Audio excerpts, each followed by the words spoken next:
So Microsoft has just unveiled their brand new 12-inch Surface Pro, and there are quite a few interesting differences between this newer model and the 13-inch model they released in 2024. So today I thought I'd go over some of the details of this device, give you guys my first thoughts and impressions, and maybe help you decide on whether or not you should pick up this 12-inch model or last year's 13-inch model. So to get started, let's take a look at the overall design.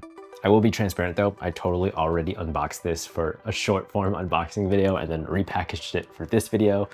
Just thought I'd give you a heads up. So this is actually my very first Surface Pro, and right off the bat, I just love how sleek this design is. The body is this anodized aluminum, which feels super nice. The device itself is insanely lightweight and thin, which makes sense because Microsoft is actually marketing this as one of their thinnest and lightest Copilot Plus PCs yet. This specific model has the Snapdragon X Plus processor, 16 gigabytes of RAM, and 512 gigabytes of storage in this really nice ocean blue color. It is worth noting though that the base model does come at 256 gigabytes of storage, but you can't actually upgrade the storage like you could on the 13-inch model from last year, so just keep that in mind.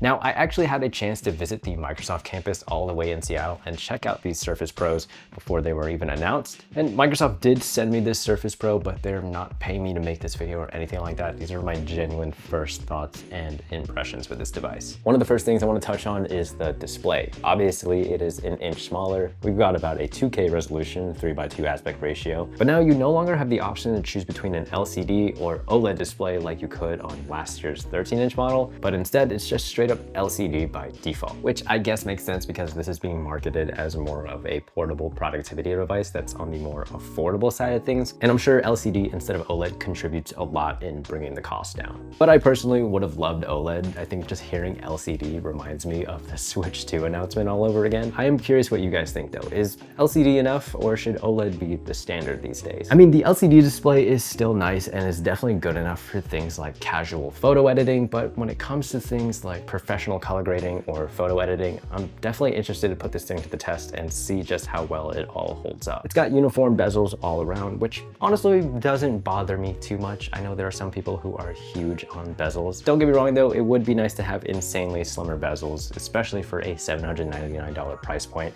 and it's 2025. For brightness, you're getting about 400 nits of peak brightness, so indoor use, solid. Outdoor use in the sun, maybe not so much. I'll definitely have to put that up to the test. And the refresh rate is up to 90 Hertz, which is smooth, but obviously not gonna be as smooth as the 120 Hertz refresh rate on the 13-inch model. Now, with these trade-offs in mind, I feel like this is more along the lines of a maxed version of the Surface Go that was released in 2023. Still all about being lightweight and thin and extremely portable, just now with better performance and a more premium feel. Clearly, this isn't meant to outclass the 13-inch model from last year. Instead, this feels like a device that's in its own category that is more focused on portability and a slim build. But how exactly are they getting this device so slim?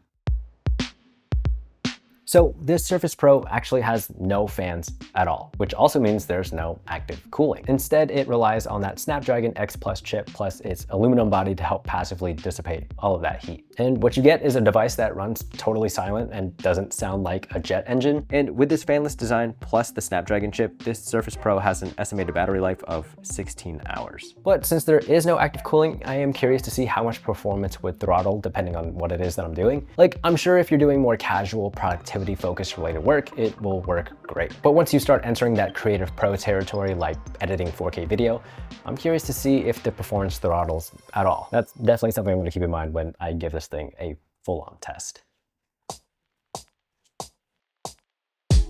The device has two cameras, a 1080p Full HD front camera that supports Windows Hello, basically Microsoft's version of Face ID, and a 10 megapixel rear camera. This rear camera is also now in the top corner, whereas last year it was here in the center. And having it up here is gonna be much nicer for portrait style photos, but realistically, am I gonna be taking videos and photos with this thing?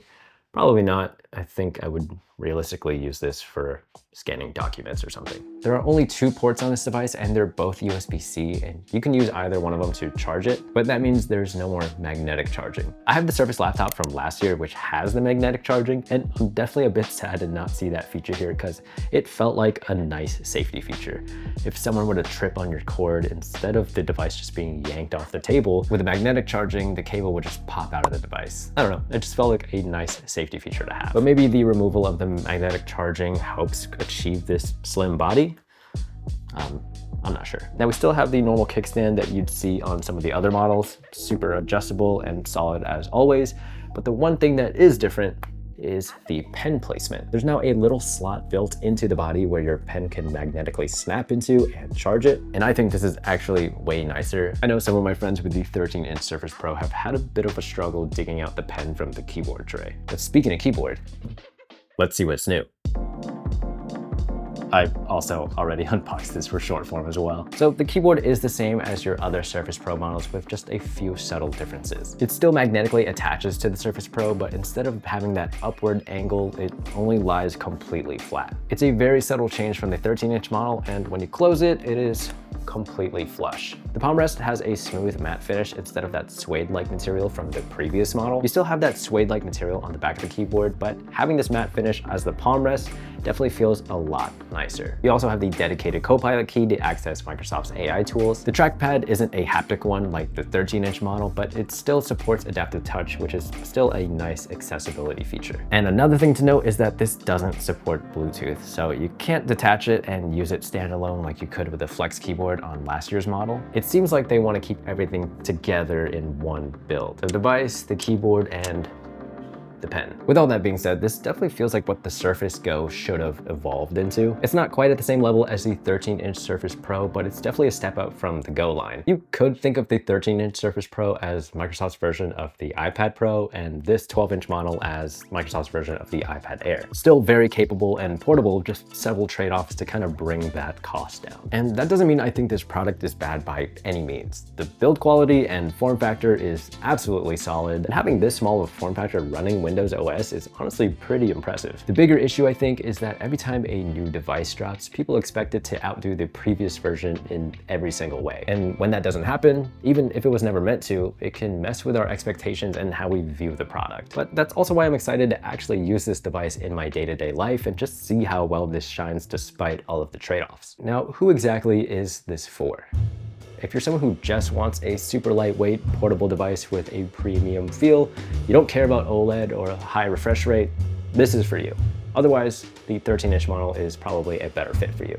So this 12-inch Surface Pro has a starting price of $799, which feels entry-level for the Surface lineup, but that also doesn't include the slim pen and the keyboard. Once you start adding both of those, the cost is looking closer to $1,100, and that definitely moves it out of what most would consider to be affordable. Also, that doesn't include the 45-watt USB-C wall charger. It actually doesn't come with one at all. You're gonna have to buy that for an additional $70.